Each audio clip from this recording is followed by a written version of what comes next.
All information contained in this podcast is general in nature and does not consider your individual circumstances. You should consider the appropriateness of this information with regards to your individual objectives, financial situation, and needs. Welcome to Sharing More Than the Sheets, a podcast to help you and your partner make better financial and lifestyle decisions so that you can both focus on the things that you love. I'm your host, Michael Khouri, financial planner, green thumb, husband, and just dad.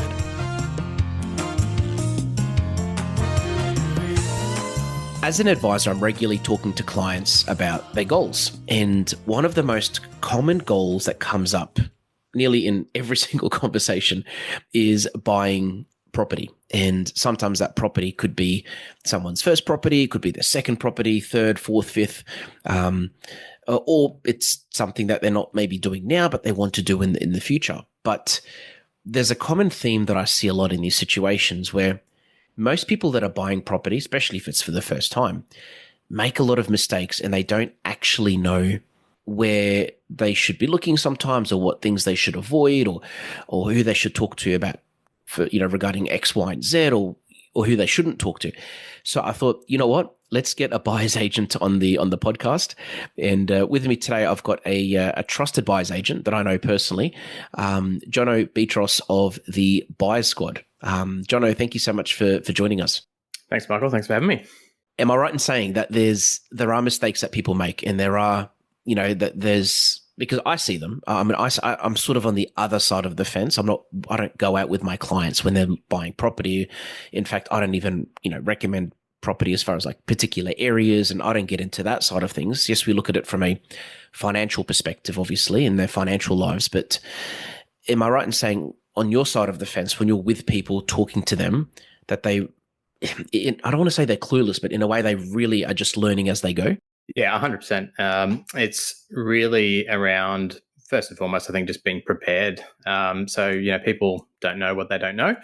And it's just really making sure that you have, I suppose, everything behind you to make the right decisions. So all of the right knowledge to make the right decisions, whether it's buying your own house to live in, or it's an investment property that you're looking to buy one or build a portfolio yourself and really build your future. It's really about just making sure that you're prepared and have the right knowledge behind you, because there are key mistakes that people make, and that can range from overspending on property, buying the wrong property that's going to really stop them from potentially buying further ones down the track. There's a heap of different mistakes that people make, and that's why buyers agents exist, and that's why our business exists. Yeah, and would I be right in saying that one of the first places that people make mistakes is not really having like a strategy or a plan? Because for me personally, when I bought my first house, I just bought something that was a few blocks away from my parents because I know the area. Obviously, it's paid off, obviously. I mean, anything that you bought 15 years ago is paid off, almost anything. But it's worked out well because we've got awesome neighbors and close to my parents, and I know the area, obviously, and it's the perfect place for me to bring up a family. But I just bought for this place for the sake of it, because my parents had a two-story house. I wanted a two-story house. They were in this particular suburb. I wanted a house in that particular suburb. I saw some other houses which didn't look like theirs, which to me didn't sit right, because it's not something I'm familiar with. So again, I just bought something for the sake of it. So would I be right in saying that strategy is probably, keep, point number one that you emphasize when talking to your clients? Yeah, definitely. And that's essentially how we've built our business, and probably what our differentiation point is as well, is that we do look at a strategic approach to buying, and whether you use buyer's agents or you just go out and purchase yourself, a strategy and a plan, I think, is really key to the whole process. You're right. If you bought a property 10, 15 years ago, likely that you've probably made some decent money on it, especially since COVID in the last 5 years. If you've bought a good property in the last 5 years, you've probably seen that grow in value, whether you had a plan or not. But the strategy side of things for the long term in most circumstances can be the differentiation point of you buying a crap property, a good property, or an amazing property. So the one thing that we focus on and that I always tell clients is to really sit down and work through that strategy and that plan of what your future looks like. So, it's not necessarily rocket science. It's really about looking at where you are today, looking at what your current financial setup looks like, what your family setup looks like, and what your future goals are and where you want to land in the next 10 to 15 years. Because that's probably the biggest piece, looking at, what's the goal? Where do you want to land in 15 years time? Do you want, your own place plus some investment properties?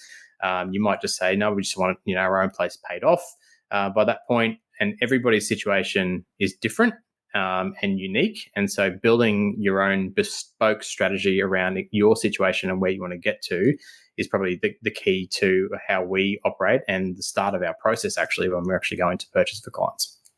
Yeah, and I would say it's very similar to financial advice. And if you can sort of maybe touch on how you do this, but one of the first questions I always ask is, what are your goals? Why do you want to do this? Why do you want to invest? Why do you want to save money?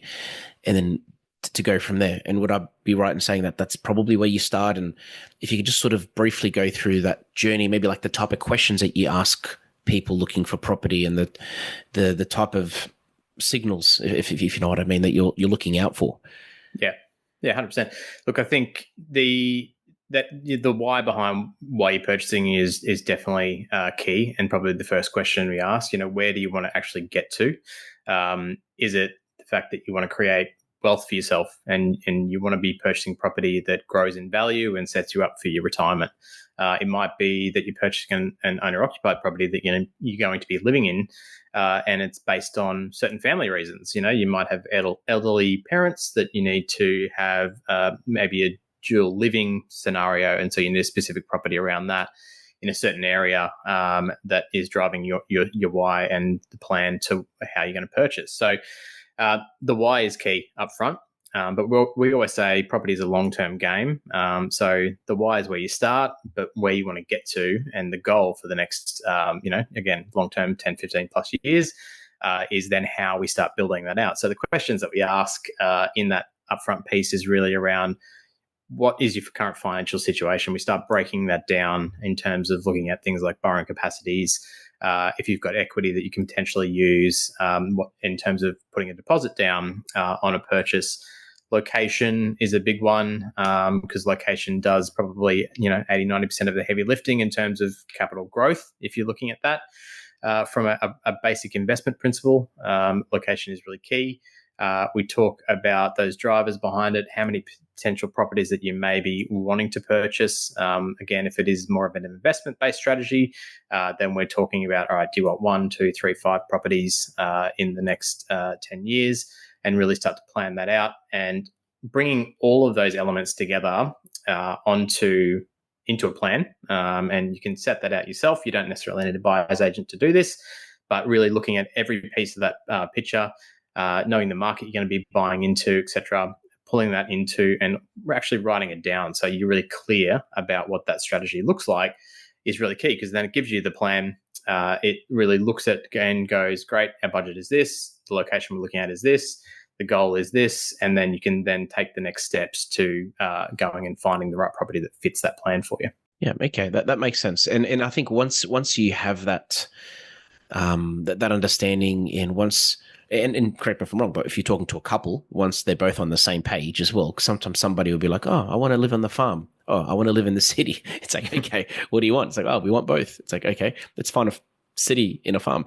But it's, I guess once they're more clear about what they want, once they're both on the same page, I'm guessing that the journey becomes a lot easier too, doesn't it, actually, to look for properties, because you know what you're looking out for as well, because it's hard. If you said to someone, look, let's go buy a car. It's like, great, let's go buy a car. And then if you visit all these dealerships and look at different cars, from utes to vans to small cars, you could spend months, if not years, looking for a car unless you knew, okay, we need a ute, we need it to be 5-seater, we need it to be 4-door. This is, for these reasons. That narrows it down and it makes it a bit easier. And I only say that because I've got clients that I've spoken to and I still speak to that have been looking for a while, and they have found it hard to buy something because they haven't narrowed it down to what they actually want. that is the biggest piece to the puzzle. I think it is getting on the same page and being pretty specific about exactly what you want to deliver. Yeah, you're 100% right. The conversations between couples or families generally have, competing wants and needs. And I suppose that strategy and that plan that you pull together can really nut all of that out. And everyone gets really clear on, okay, this is what we need to deliver. And yeah, you're right in terms of the timeline as well. What the confusion of that process does if you don't have that plan set out and you maybe do have competing priorities is that you end up looking for the next 6, 12, 18 months and you don't end up purchasing anything because you aren't really clear on that plan and what you need to achieve. So just the basics of actually putting it down on paper, really nutting out exactly what you want to achieve, then it really brings that buying process really short. So the way we do it, the strategy that we create, we generally see, on average 4 to 6 weeks is the purchase time frame for our clients, because you are really clear on what the strategy is, what the plan is, and then how to execute on it. So it's one of the biggest pieces of advice that we give to anybody is just setting that plan out up front, knowing exactly what you want to deliver, and it will shorten your buying time and you'll find the right property by just putting it down on paper and understanding what you need to deliver. And what's after that then? So once sort of so that they've sort of figured out what they want to buy. I'm guessing like money's probably the next part that we lead into from there. Money's always the big part of it. So I suppose finance is always one of the key elements that you need to get sorted before you start the process. In my opinion, you don't really want to go into that buying process not knowing what your financial situation looks like, what your borrowing capacity might be. And we tell every client that we work with that a mortgage broker, a good mortgage broker, is worth their weight in gold, right? So just knowing the policies that they need to be looking at to achieve the best result for the client across the variety of banks that they have access to, rather than just going to, maybe direct to a bank that you've banked with for your personal banking for the last, 10, 15, 20 years. You need to be working with an expert that knows the policy and knows how to structure your finance in a way that will maximize your situation and get you the best result. So understanding that is really key. And so we have partners we work with in that finance space that we refer clients into that will make sure they sit down and really work through all of that in kind of, minute detail before we kind of kick in and actually start the buying process. So yeah, the second tip is probably around making sure you have that sorted, making sure you know exactly what your financial situation looks like, what you can borrow, how you can borrow it, how to best structure that as well to get you the best result at the end of the day, and then having that sorted before you kick into the process. Yeah. And just to echo a little bit of what you just said, like I've even noticed it when I'm talking to clients, like they'll say to me that they want a particular house, and their budget is X amount, because that's what the banks told them they could borrow, last time they looked. But a lot of people don't realize that times change. Just because the bank was willing to give them $1 million last year doesn't mean that they're willing to give them $1 million today, because whether it's because of their income or the bank's credit policies or interest rates, or other things as well. So, yes, that's massive. And even just once, just the thing to add to that is I think once they know how much they can borrow, looking at the repayments, be like, all right, can we afford this? Are we comfortable paying this? Because there's nothing worse than actually thinking you can afford $1 million. You spend all your time looking for that, and then when it comes down to signing the dotted line, you work out, oh, actually, hold on a second. These repayments are a lot higher than what we thought they were going to be. Let's just go back to the drawing board. So it's that's massive. And would I be right in saying that it's better to do this early in the piece? Not like as we both just mentioned, instead of once you've signed the contract for the house, and you're like, okay, take it to your broker. Hey, can I get this? I mean, you can do that. And I say that all the time. That happens where, you go and put an offer in a property and then people take it to their broker and they don't know whether they're going to get that across the line. I suppose the big thing is when you're purchasing a property and you're working with sales agents, for example, showing to the sales agent that you're ready to purchase and you've got everything lined up, including finance, can be the difference between securing a property and not as well. So definitely advise that you get that sorted. You don't necessarily need a pre-approval in place, but as long as you've gone through with a broker, they've done a proper full assessment on what your borrowing capacity looks like and what you can borrow, making sure, again, you've got everything lined up around the equity that you've got or cash that you can use for a deposit. And if it's, maybe your second or third property that you're looking at, just making sure you've got the right structure around all of those properties from a finance perspective to maximize your position. And to your point as well, just making sure that you're looking at the repayments, because there's a difference between how much you can borrow and how much the bank will give you versus going, oh, actually, yeah, we can afford that and on a weekly or monthly basis. In your budgeting. I know you talk a lot about budgeting, Michael, in your line of work, and I've heard a few of your podcasts around that as well. It's really key to making sure that you can afford that within the budget, not necessarily just going and maxing yourself out on the top end of your borrowing capacity. And from there, I'm thinking, okay, so moving forward from the finance, you've found what you want. You know how much, you know what you're looking for. You've got a strategy. You know how much you can borrow, and you feel comfortable spending that money.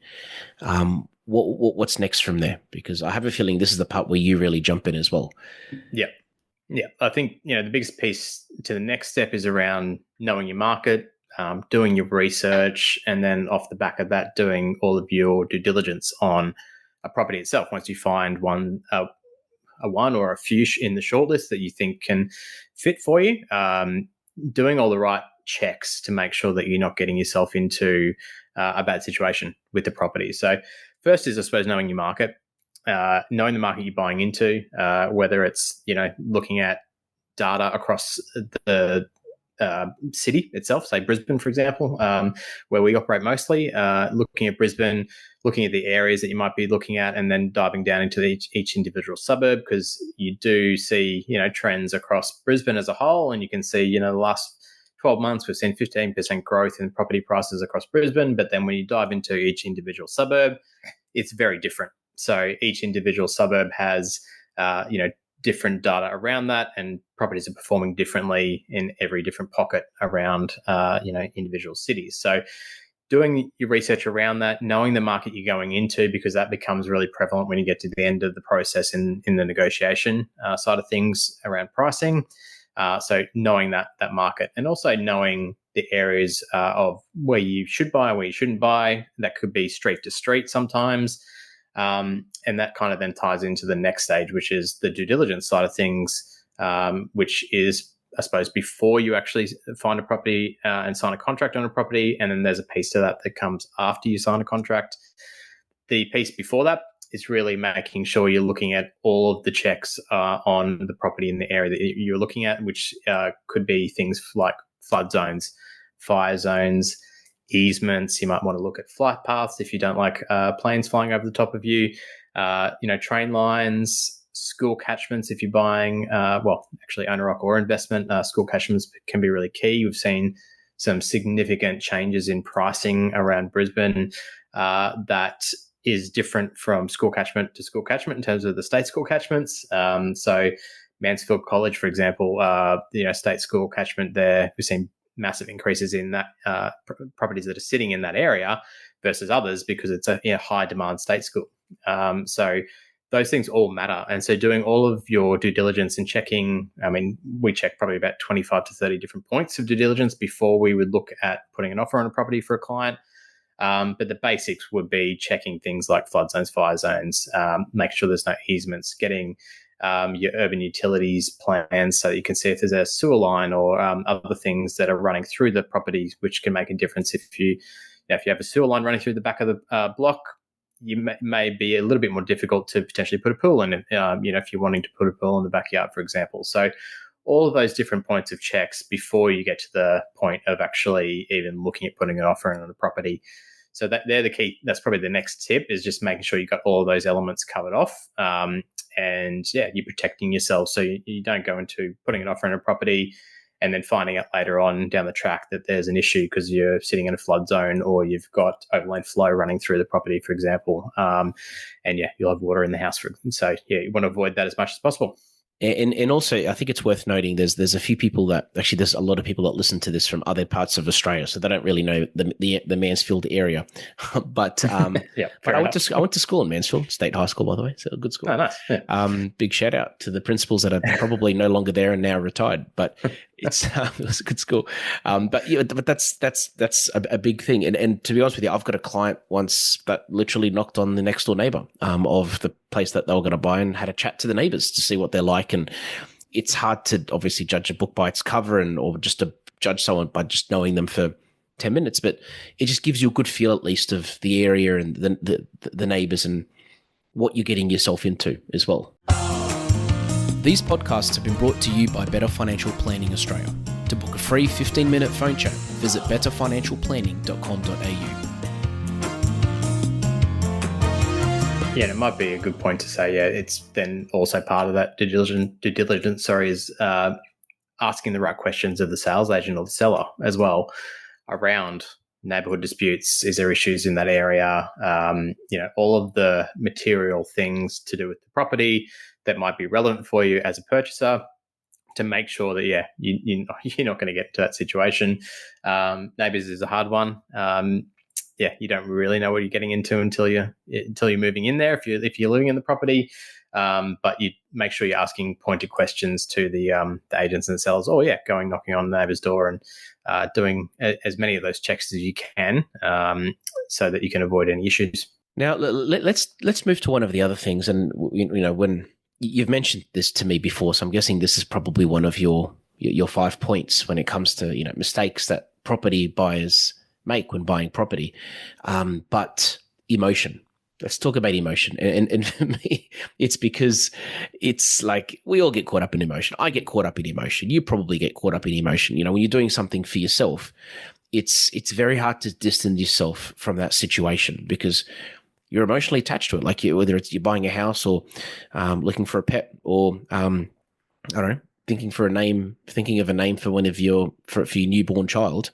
Now, obviously, you don't want to outsource that last one, but there's a lot of emotion when it comes to buying property, which is great, but it can also create barriers and it could really cause people to fall into a few pits along the way. Yeah, it's one of the big ones that we deal with day in, day out with our clients, or anyone we're talking to about property. Emotion is the probably the biggest thing that you need to try and overcome through the buying process, whether it is an owner-occupied home that you're living in or an investment. Investments probably tends to be a little bit easier, and the conversation can be overcome a little bit easier when you're talking about numbers because the investment side of things is probably driven a lot more by numbers rather than the emotion. So that conversation is a little bit easier, but even still, there is emotion in those decision-making, in that process, sorry. So I suppose it can be one of the biggest downfalls when you are purchasing property, because it can pull you into making the wrong decisions. So again, it's probably, comes off the back of, your research and your due diligence in terms of running through that buying process is to then cut the emotion as much as possible out of the equation because it does get you into making those decisions that will, I suppose, be an issue for you down the track. And that could be whether you are overpaying on a property because you really want that property. It might be the perfect fit for your family. And you go and end up spending, and I've seen it all the time. It happens a lot, happens in auctions more than anything. So if you go to an auction, and you see people and you see the price just creeping up and up and up. And before you know it, because people get emotional in that scenario, because it's a very competitive environment, you end up spending $100,000 more, for example, on a property that you don't need to. And then you're overpriced on that and you're in negative equity, essentially based on the value of that property, for example. So you need to avoid it as much as possible so that you don't get yourself into that scenario. It can be, like I said, overpriced. It could then be other issues like you might be buying based on emotion because you really love the house, but there are issues like, who knows, we could find structural damage, for example, and you love the house and you just end up accepting it and going and spending the money to fix the property itself, which is going to cost you significantly down the track. But it makes you go into and makes you make the wrong decision through that process. So It happens to me all the time. I get emotional as well. And it's one thing that I've had to work pretty hard on curbing myself. And then it's the conversations we have with our clients on a day-to-day basis to pull the emotion out of the process and make decisions based on, I suppose, logic rather than that emotion to make sure you're delivering the right result for you at the end of the day. And what would you say the fifth point would be when it comes to mistakes that property buyers make regularly, or things that you see regularly? Because I mean, there's probably a few of these, and we'll get into this straight after this. But you're releasing a podcast series soon as well, talking about all this. But if you had to pick a fifth one, what would you say is you think would probably be in that top 5 category? Yeah, I mean, the other one's probably negotiation. This one's always a bit of a difficult one. People go into the buying process thinking that they're going to just nail down the seller to get something that's undervalued. So a lot of buyers go into it with that attitude, which doesn't really get you the result. So I suppose knowing the right negotiation tactics and understanding the situation to get the best outcome for yourself. But in most cases, what we find is that through that process of negotiation, the best deals get done when it's a win-win for the seller and the buyer. So, it's not all about just going down and trying to get the lowest possible deal, because you're not necessarily going to get that across the line. And we've seen countless clients that have come to us and they say, "Oh, no, we've lost out on 10 properties." And then when we go through and ask the questions and dive deep into why, it's because they are going in and just trying to underbid on or under offer on every property when the value is at a different level. So it's really about understanding the situation, understanding what the seller's motivation is for selling, working with the agent to get to the point where you understand what their expectations are. And generally what we find is the deals get done when there is a bit of give and take. The one thing I suppose that ties into the negotiation side of things is knowing the right pricing around the property. It's a bit difficult in the current market. I don't know if you've looked at REA or Domain recently, but there's barely a price listed on a listing.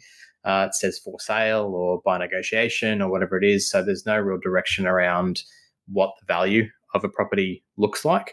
So the one thing we do is, again, dive back into the research side of things. And obviously we've got our own back-end technology so that we can tap into and really get a strong understanding of where the pricing sits and the right range of that pricing to then utilize that to then go to the seller and the sales agent and say, great, we know where this pricing should sit.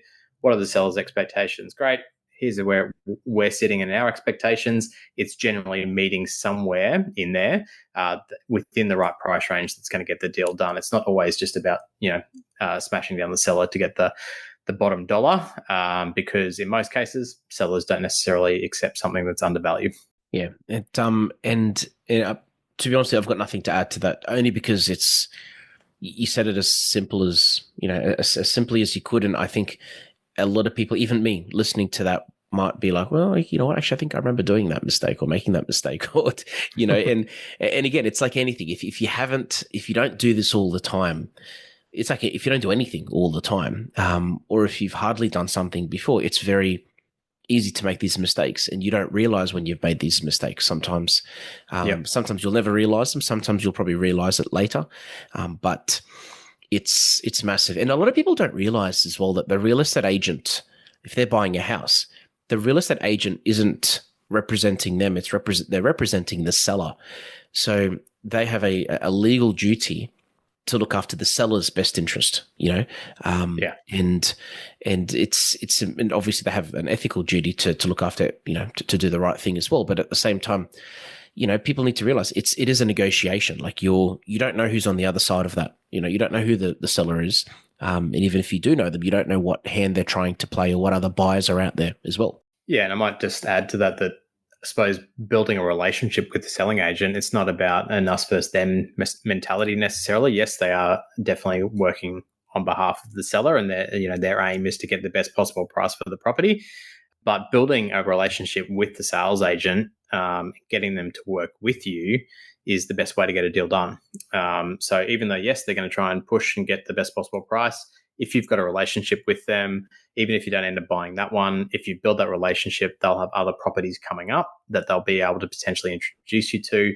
So, I mean, real estate or any business is all about relationships at the end of the day. So if you approach, the property purchase as a relationship building exercise with the agents in the area that you might be looking, that's how you will most likely get a deal done, by leveraging the agents and I suppose working it with them to make sure that you can get the best possible price. It's again it's not an I would take it as not an us versus them scenario. I would utilize whatever you can to try and help them work with you to deliver and get you the property and get it across the line. Yeah, well said. And also anyone listening to this episode, if they're probably wondering what a buyer's agent actually is, if they haven't worked it out by now, are you able just to briefly explain that as well? Because some people might be listening to this thinking, oh, okay, that's great. And John has given me some pretty good tips, but I can just do it myself. I've never used a buyer's agent. I don't know anyone that's used a buyer's agent. Buyer's agents are just for rich people, or buyer's agents are just for poor people, or it's similar to financial planning that people don't know. If you haven't had financial advice before, you don't actually know what we even do. But if you could just maybe briefly explain, what a buyer's agent is, what they do, you've touched on a lot of it already, don't get me wrong, but just for those still wondering or asking themselves whether they should speak to someone, because it is something new. And when it's something new, it could also be scary, or people sort of aren't used to paying for something they've never had to pay for. Yeah, and it is new in Australia. It's it's probably been fairly prevalent in the US. They've got a bit of a different model over there, but it is fairly new to the Australian market. We've seen a bit more of a boom in the last 3 to 5 years within the buyer's agent sector. But essentially, a buyer's agent is acting on behalf of the buyer, whereas a seller's agent is acting on behalf of the seller. So we're licensed real estate agents, the same as what a seller's agent is. So we go through the same process and have that property license in place. Essentially, what we do is work with you from start all the way to finish. So from building your strategy out and making sure we get your brief, nail down exactly what you want to achieve, step through the process of doing the research, the due diligence, understanding the market, start to source properties for you on, off, or pre-market. Then start the process of inspections, negotiation, getting the contract locked in, and working with the client all the way through to settlement. So we're acting on behalf of the buyer through that process and working in the buyer's best interest to deliver the best result for them through that process. So essentially here to handle that whole process for you. A lot of people like using buyer's agents, one, because they don't have the knowledge themselves. They might be time poor. So we're doing all the heavy lifting for our clients. We're going through that whole process and providing all of the expertise and knowledge that we've got in the market to make that process really, really easy. But also there's a lot of people that don't like working with sales agents or the negotiation aspect of the purchase process either. So we handle all of that and then, secure the best possible price on the right property, then work with the client all the way through till settlement. And I suppose one big piece to what we do as well is just the network that we've got. So introducing clients to any other partners that we've got in our network that they may need. And that could be a really good broker, could be a great financial planner. I know a good one from Better Financial Planning. And the others like conveyancing, property management, anyone that you need in your network, in your sphere. We've got great contacts, and most buyers agents do within their own sphere. So it's utilizing that as part of not just the process of actually buying, but linking in with wider network. And also the other thing I just want to ask you to touch on is the financial and the emotional benefit, the tangible and the intangible benefits of using a buyer's agent. Only because, again, from a perspective of financial advice, I always tell my clients that 20% of the benefits I think of getting advice are tangible, like saving money, making money, etc. But it's all the intangibles. It's the other 80% that people usually value the most, and where I see the most value as well, like the things that you can't really put you can't it's not on a piece of paper. The emotional benefits. There's the peace of mind, the security, the certainty that you're making the right decision for your family, etc. So I think a buyer's agent's actually probably very similar to everything I just explained. But if you could just touch on that as well, because I'm sure this is something you talk to people about, or you've got clients that have gone through it that have probably said things to you before, or given you feedback about the process. Yeah, I mean, it's pretty much a lot of those things that you've just touched on. But obviously, it's a fee for service business. We charge a fee to the buyer to do the work and go through that whole process. And it is the tangibles. One is obviously saving you money. So through all the work that we do, we'll generally save our fee, if not more, through that process. And part of that is doing all that work, doing all the heavy lifting, but also the negotiation and making sure we secure you the property at the best possible price. And in a lot of cases in the current market, stop you from overpaying on a property at the same time.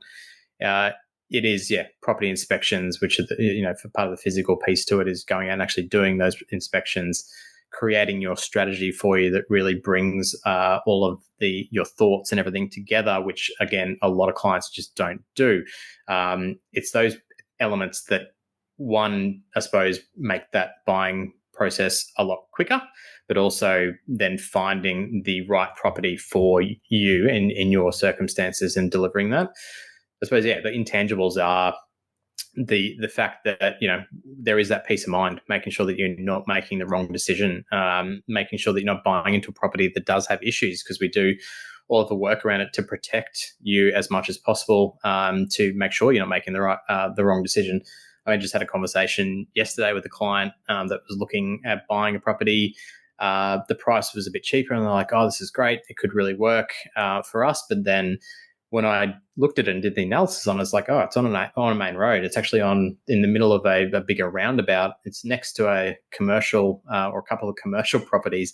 It's got overland flow running through the front of the block. There's all these things that then go, all right, well, actually, it may not be the right decision for you and the right fit for you. I think we can definitely deliver a better property than that." So, but at that point, they were already going, "Oh, well, maybe we should look at making an offer." But it's those elements of just making sure you're making the right decision, peace of mind, saving the time as well, so you don't have to be sitting there going through realestate.com or Domain to try and find the property. We do all of that, plus, I suppose, the other intangibles that the clients don't generally see is unlocking other properties that don't even make it to market. So accessing properties that are pre-market before they're going to be listed, or actually fully off-market that will never get listed, and unlocking those extra opportunities that clients would never see. Yeah, nice. And also, I wanted to ask you if you can just explain, if people wanted to get in contact with you, what would be the best way to do that, and also just give like a brief rundown about your business and the podcast coming out soon as well.